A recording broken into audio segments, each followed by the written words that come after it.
I used to go to a youth group at a Nazarene church. And one day I was there at youth group and I was talking to my buddy, and he mentioned a Jewish couple, or a formerly Jewish couple, that converted to Christianity a couple years ago, but they still celebrated Passover. And I was like, that's kind of odd. Why do they do that? And he said that their argument was that the Bible never says to stop. And even that, all Christians might as well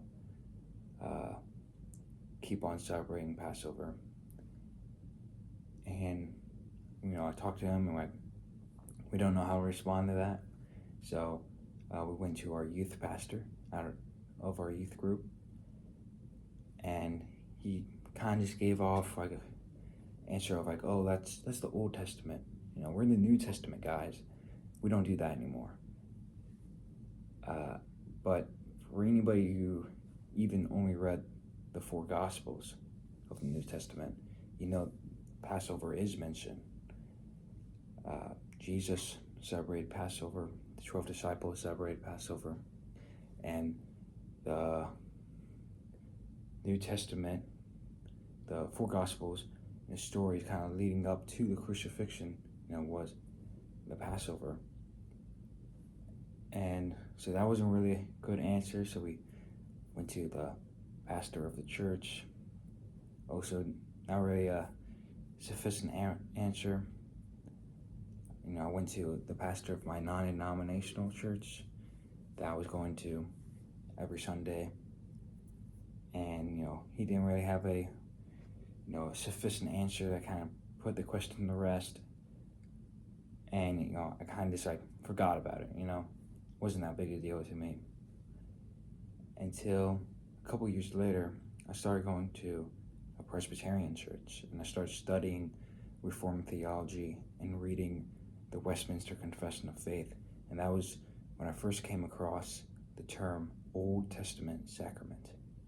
And I was like, Old Testament sacrament? What are those? What is that?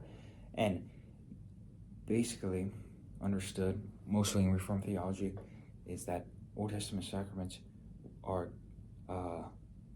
circumcision and the Passover, and that they are continued by baptism and the Lord's Supper. And that was the first time ever even hearing about that concept. I kind of already put circumcision and baptism together.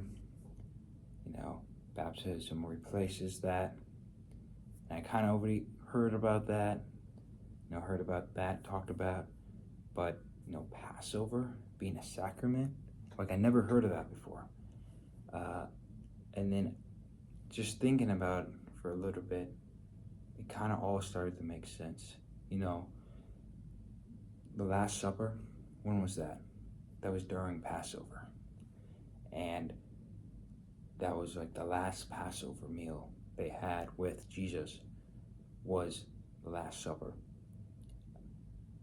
Last meal they ever had. But yeah, you get the point. And it's okay, so that's why Passover is continued into the New Testament with the Lord's Supper. And I never really even thought of that. And also doing a little bit of research that's not in the Nazarene or Methodist type of theology. Non-denominational churches, their theology is unique to every church.